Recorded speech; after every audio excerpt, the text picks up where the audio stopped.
What is happening, team? Lewis here from the Peak Performance Project, and today we're going to run through the top 3 muscle building strategies that you guys need to put in place this year if you want to develop your physique, your strength, and have an incredible body. So we'll dive straight into this, right? And the first one is going to be super simple, but you want to be in a controlled calorie surplus. And I say controlled because 9 out of 10 times when you go in a bulk, and believe me, I've done this before, you go on a dreamer bulk, you go on a full gung-ho diet and eat absolutely everything in sight. And what tends to happen is you oversaturate yourself with unneeded calories and gain more body fat than needed. So in reference to actually having a controlled caloric surplus, what you now need to do is simply find your maintenance calories. You can go online and just type in TDEE calculator, your total daily energy expenditure calculator. Find that and find out your baseline calories for you to maintain weight, because once you know that, it means you can add some calories above that or take them below that if you want to get a bit leaner. But today we're looking to build fucking muscle, right? And I'm not saying you can't build muscle in a caloric deficit. You kind of can, but that's for another day, that's for another video. But when it comes to actually putting yourself in a position to gain muscle, starting off with a small to moderate surplus of calories is probably going to be the best thing you actually do for yourself. So whatever your maintenance calories are, you want to increase them by between 150 and 200 initially to see what that does to your physique. Because the more glycogen you have in your muscle cells through a surplus of carbohydrates, let's say if you're going to push your carbohydrates up for an increase of calories, then you're going to find that you're probably stronger in the gym, you recover faster, and you get better pumps, you just feel fuller. Okay, and over time you can slowly increase that surplus as your body normalizes that intake of calories. And the reason we start with a very small to moderate caloric surplus is because we want to have damage control in mind. If you just, as I said, jump ahead of the gun and start ramming 1,000, 2,000 extra calories down your gullet like a fat motherfucker, you're going to gain so much more body fat, which is one, completely unneeded and unnecessary, and you're going to have to lose the body fat at one stage of time anyway, which is just going to make a fat loss process harder and much longer than needed. So tip number 2, when it comes to your training, you want to have progressive overload in mind. What does progressive overload actually mean? Essentially what you want to do is go into the gym and start maximizing the intensity and the load in which you're lifting over time. For example, let's say we were doing 4 sets of 8 reps on a bench press with 100 kilos to begin with. Okay, 4 sets of 8, standard, very, very standard. Over time, what you can do to increase progressive overload is increase the intensity, so how heavy you are lifting, by adding small incremental weights to the bar. Let's say you went from 4 sets of 8 with 100 kilo to 4 sets of 8 with 101 kilos. As simple as that, does not need to be big jumps. The aim of the game here is sustainability and getting as much from the process as possible without jumping ahead of the gun and cutting corners here.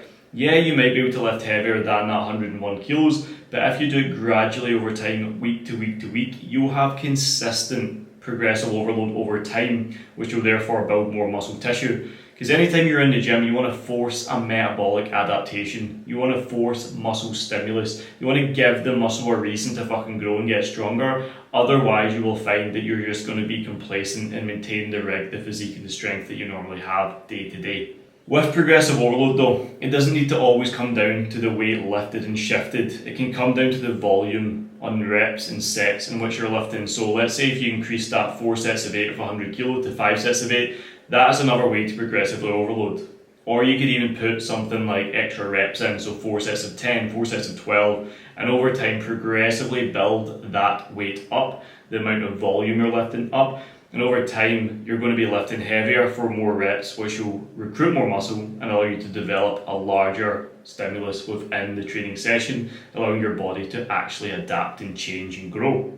A nice little tip that I want to mention as well is for your accessory lifts. Let's say rope pushdowns, face pulls, side lateral raises, bicep curls, whatever you're doing like for your secondary muscles. We've got our primary muscles, your back, your shoulders, your legs, your chest, like the big major muscle groups. You'll probably be able to get away with more progressive overload on them than you would on your accessory movements for your smaller muscles. So just keep that in mind. Every single week, you might be able to juice out an extra 1 or 2 reps, but you might not be able to lift heavier every time. Let's say you went to the gym and were doing 10 kilos for bicep curls.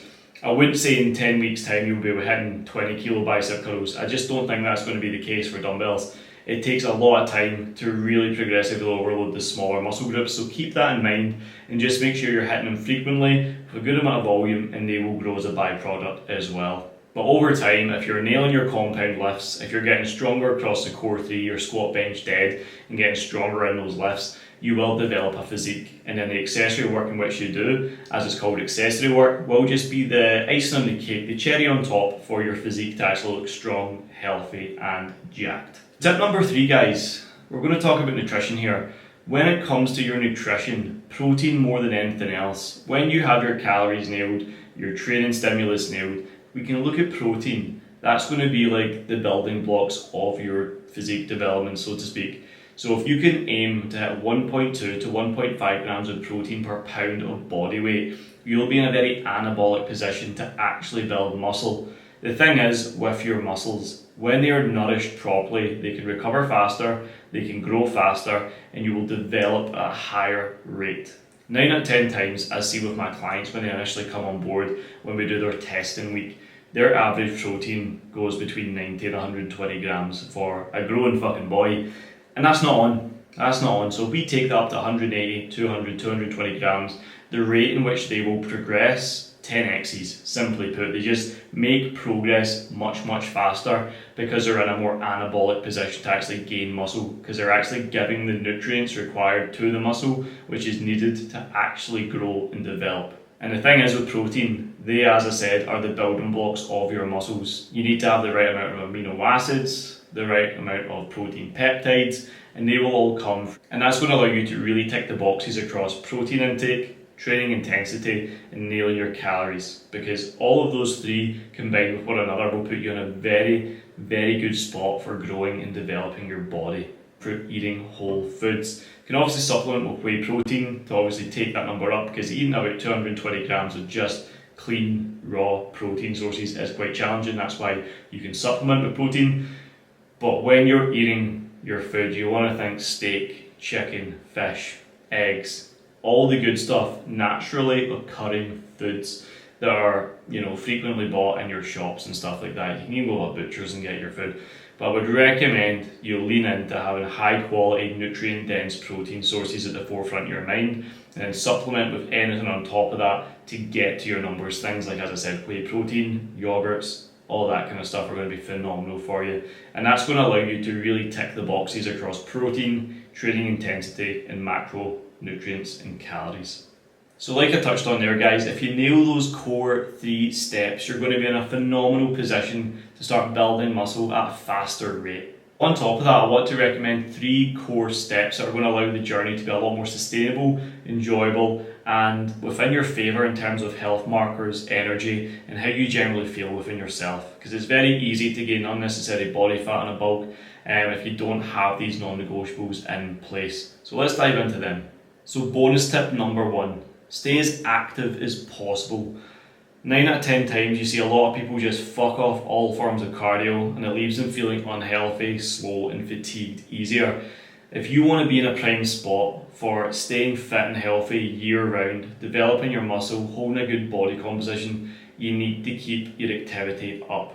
So aiming for between 8 and 10 key steps per day as like a non-negotiable will keep body fat levels lower.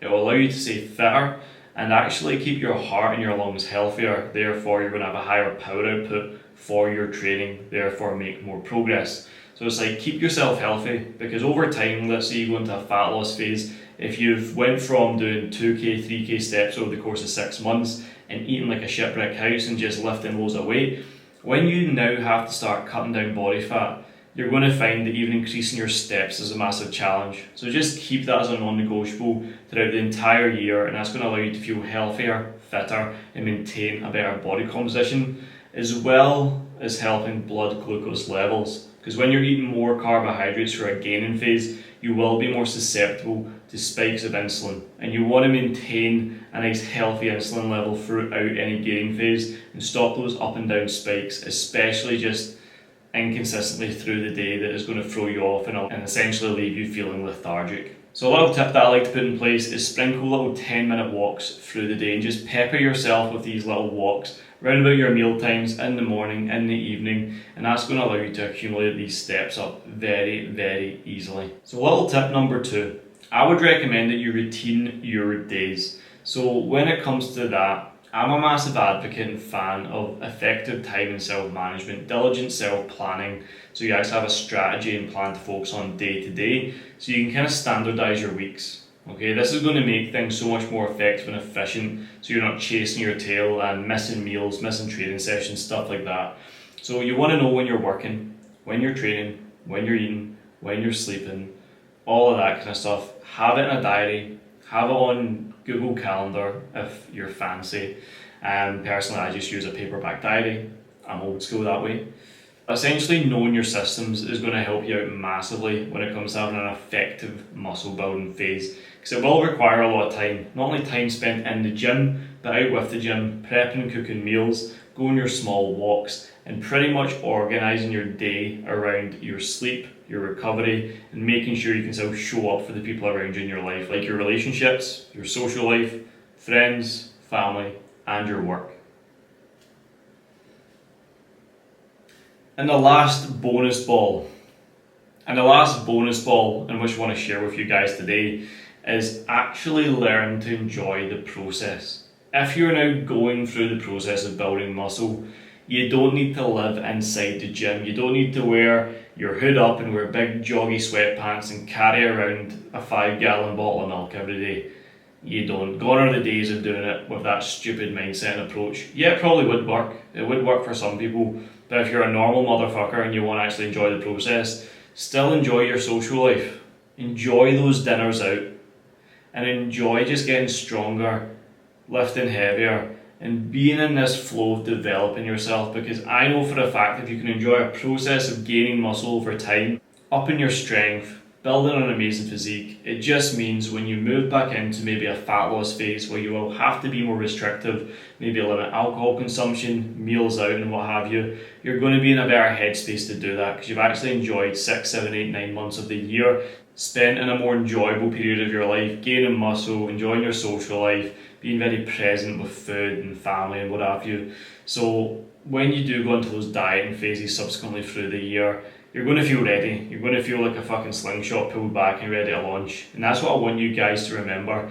So team, if you remember these core 3 steps as a non-negotiable, then these little sprinklings of the bonus balls. So guys, there we have it. The top 3 steps that you need to implement if you want to build muscle, and then 3 bonus steps in which you can also add in to make the process a lot more enjoyable. Hope you enjoyed this video. Rate, comment, subscribe, do what you have to do. I'm very new to YouTube again, but would love to know if this video landed and helped you out, and I'll see you in the next one.